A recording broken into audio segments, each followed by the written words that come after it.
Okay. Want people to look at the design for braids, the parts.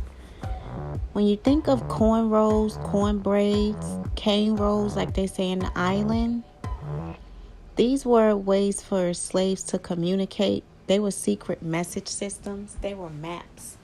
They were roads to freedom, what people don't realize. So before you underestimate a braido or cosmetologist, know the backstory. Braids identify people's social, how as far as they were in their social disposition, I'll say, whether they were going to get married, preparing for war, where they stood as a higher up, if they were king, queens, the son of a person, whatever tribe they belonged to. That's the history of braids and how deep it is. Goes back when Africa was America, before the states and countries. When America was Egypt, here was a part of culture, and it had a different meaning to each culture. And cornrows, Canerows, corn braids, they still remain here today, and they go back as far as 3000 BC. So when it comes to the history of it, to slavery, colonizers, they shaved off the slaves here, claiming it left more space in the ship, in the slave ship. The indigenous North Americans, they were destroyed by the British Europeans in so many violent ways. And the colonizers forced Africans, to North America. And I have to look it up because I'm not sure if it was just North America or they say British North America. So that's something I have to look up. But they were forced here. And once the hair grew back, they were only left to cornrow it because that was a way of maintaining the hair. You had Zamora, Asperilla Garcia. These are updos called departes or palenques, which is something built up. An updo, a hair braid, a building, a pyramid. But these are departes. The Afro-Latina, Zamora, Asperilla Garcia, she would braid thick cornrows to the hair on Sunday because that was the day they promoted as a day off for the slaves, for the indigenous. And they would take time and cornrow the hair into maps to leave the plantation. They were not allowed to read, write, and stuff like that. So this was their way to communicate, even praying to God. And the lines and the grooves you see were the actual routes on the road, the way the roads were built. So our people couldn't be stopped. And we need to know that. Because it's like we on pause. We have to come out of this. Build our own. If we did that, we could do more.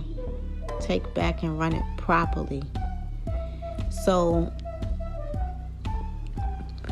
that's what they did to, this is another updo. These lines, this is not an updo, but the lines and grooves are there. This was a way, these were actually the roads on the street.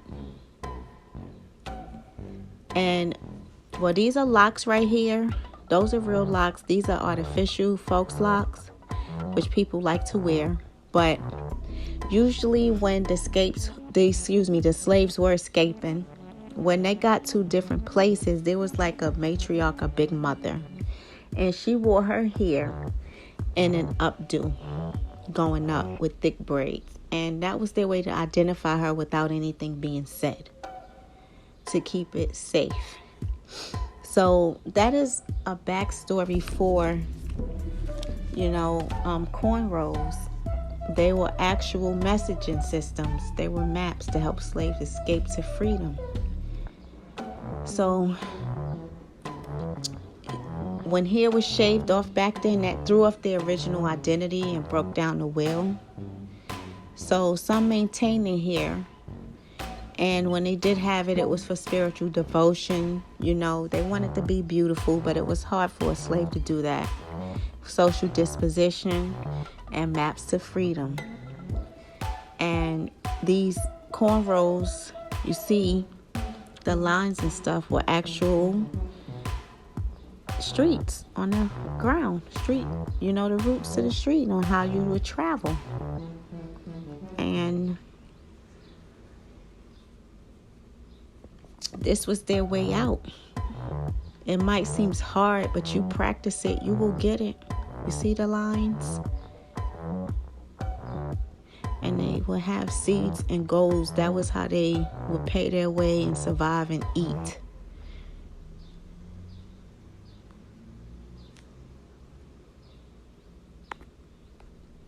Another thing, cornrows and stuff, was when it was for beauty and stuff, people wore it to communicate with God.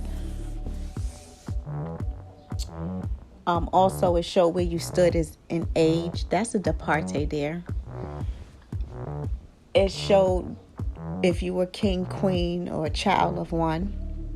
Those are small locks with lines. And this is all my work. Hairstyles also showed if you were getting married, maturing. These are flat twists. It also showed if you were preparing for war, if somebody had to prepare for you to win or die, believe it or not. Those are thick cornrows braided down. That's going back though. That's not considered an updo. But these are all different designs of braiding. And you don't braid here too tight, because pulling and braiding tight is one of the quickest way for a client to go bald. So hair care is very important to keep the hair growing.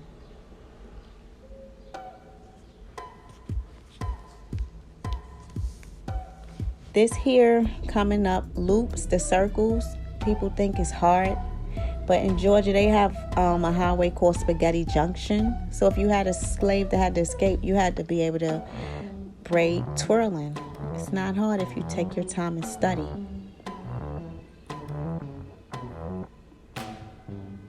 Excuse me, I'm in New York City, so you might hear a lot of noise in the background. I love it here, though. See the twirls? This here is an updo, but it's not braided in an updo. But if it was braided in an updo, it would be considered a departe. There would be seeds and gold hidden there. This is another braided design I did. That would be the roads, how they would travel.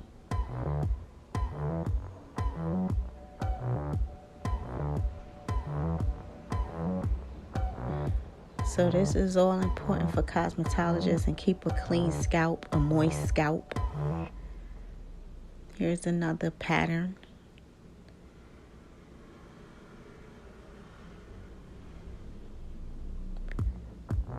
And these are not hard once you learn it. This is an updo, a departe, that will have braids and gold. Seeds and gold there for the slave to survive. This is not an updo, but it's still lines there.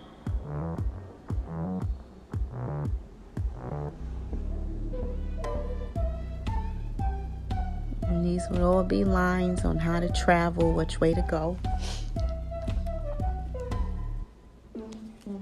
This is how they got out of slavery, which is still modern slavery. These are locks. And you have to know how to twirl without pulling it tight.